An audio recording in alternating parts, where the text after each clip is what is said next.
talked about this on this channel quite a bit. Kind of the idea behind the mechanics of your game influencing the meaning of your game. So that's what I'm going to dig into a little bit this video.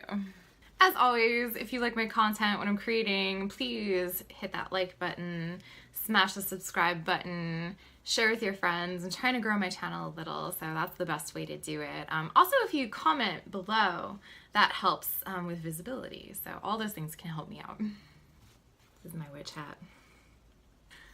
So with a lot of the older games I played, there was this thing where the game kind of promised to do one thing, but then delivered on another thing. Or the mechanics of the game unintentionally influenced some of the themes of the game, or maybe even intentionally, just like maybe not thinking about some of the problematic consequences of those mechanics.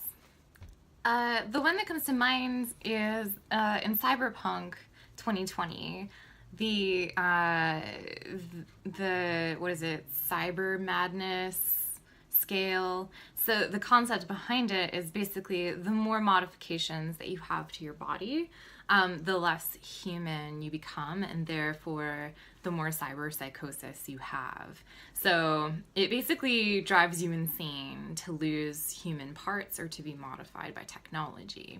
So obviously the problem there that a lot of people have pointed out recently, because they're making the new Cyberpunk video game and they're keeping this mechanic, is the idea that if you lose a hand and have it replaced by a robot hand, you're now more psychotic than you used to be, which is obviously very ableist. Lots of people normally lose their body parts and have them replaced with something else, and that doesn't mean they are suddenly, you know, have more psychosis or are insane or have any kind of mental illness associated with that. It just means that they have maybe some PTSD from losing that part, or from having to adapt to different social conditions. That doesn't mean that they're crazy or bad in any way. I think it's really important to consider what those mechanics mean when you're designing a game. So like a cyberpunk game that says technology creates cyber psychosis, it's pretty negative about, you know, human tech interactions. You know, technology, the inclusion of technology in a human body makes you a monster, is what that is more or less saying. It makes you less human. And so that means whenever there's any kind of cyborg in that setting, you can understand that they are meant to be monstrous in some way. And that speaks to the theme of the setting and of the game. Like, basically, technology is bad, don't like it, it's doing bad things, you know, which was a popular thing when that game first came out. I mean, in early cyberpunk media, technology was kind of evil and cyborgs were bad. I mean, see the Terminator, for example. So when I'm thinking about the mechanics in Sync, my cyberpunk game, you know, I want technology to not be evil. So I want to incentivize people to use technology to be cyborgs, and to use it for good. You know, technology is a tool, and that's the message I kind of want to send, and it helps people connect, right? So I have rules in there that incentivize you to interact with other people using your technology, and you know, basically heal people with the idea of coming together, you know, emotionally. So that's kind of a result of using any kind of technology or technologically based moves in the game, is that human connection, which is kind of a newer cyberpunk idea and definitely my favorite one. I think it's easy for us as game designers to be like, oh, I really like that genre, I'm going to emulate that genre. It could be any genre. It could be like a specific anime that you like, you know, like Kill la Kill, or it could be, you know, a movie like Blade Runner, or you know, a different role-playing game like Pathfinder, you know, that you kind of want to emulate, like, oh, I want there to be elves, or oh, there should definitely be robots, or maybe this is a game where you go out and fight monsters, or maybe it's a game where you carry bags of seeds. And I think that's a great start.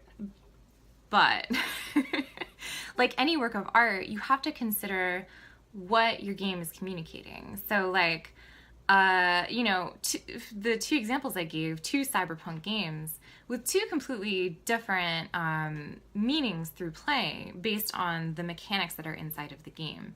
So, you can't just say, my game is a cyberpunk game about revolution. You have to put a mechanic in there that incentivizes people to revolutionize things, right? And how they are revolutionized is important.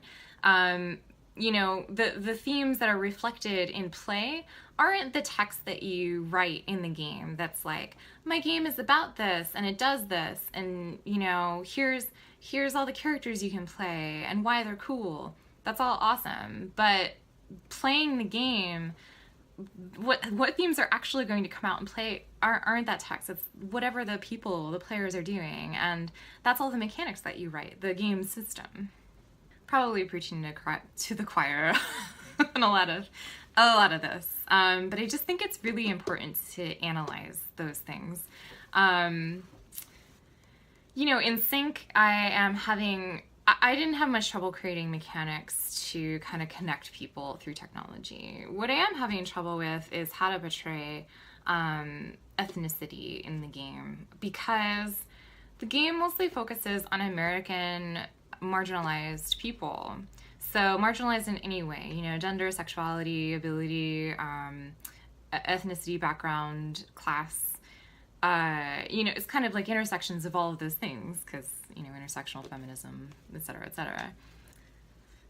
But, I'm white, and I, have asked for some feedback on how to kind of portray ethnicities in a way that is kind of oppressive, but isn't tourism, for white people who might be the majority of the people playing the game. Like, I actually don't know, right? But that's common, and I think that is a majority of the role-playing game communities, regardless of the people who might actually be playing who we don't know who they are, blah, blah, blah, statistics. But, I just saw Sorry to Bother You, which I think is a great example of some of the marginalized ethnicity stuff that I'm trying to get across in Sync. Like, Sync isn't necessarily about race issues in America, but it is kind of about racist issues in America, because a lot of the players might be playing ethnicities that aren't white. And so how to communicate that complex cultures, mimic the idea of, race as a constructed thing, it's just kind of complicated. I haven't quite figured it out yet, because it's got like multiple angles. Like, I have to include it on the character sheet. Like, what is the character choosing to play? I have to provide enough options to show the complexity of ethnicity and the concepts of race as they are portrayed in America today, as reflected through some futuristic oppressive system.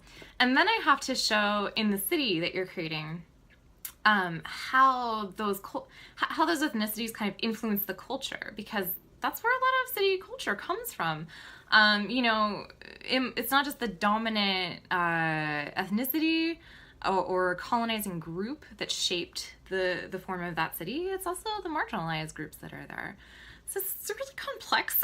I'm not sure how to boil it down and do it justice, and I'm just really struggling with it. And it just kind of makes me go back to that concept of how you portray mechanics in the game is what your game is about. So I want to make sure I get it right. I realize this is mostly a white people problem. I think that the people who will be most uncomfortable with the concept of playing other ethnicities or portraying them wrong or being uncomfortable with it in general are going to be white people or privileged people. So, I'll probably just write a paragraph about that. But I also want it to be in the mechanics, gosh darn it. Have you played a game where the characters are supposed to be marginalized, especially ethnic minorities in America? Black, Latino, Asian, etc. Let me know what it is in the comments. I'd love to kind of look up some ideas and research. I know of some already, right? Especially some of the ones like Harlem Unbound, I think is what it's called, that's on the Ennies list. So you know, I know they exist. I'm just not really, it's a complicated thing. I want to get it right. So thanks for watching. Hope you like this video about mechanics and meaning and race, and I'll see you next vid.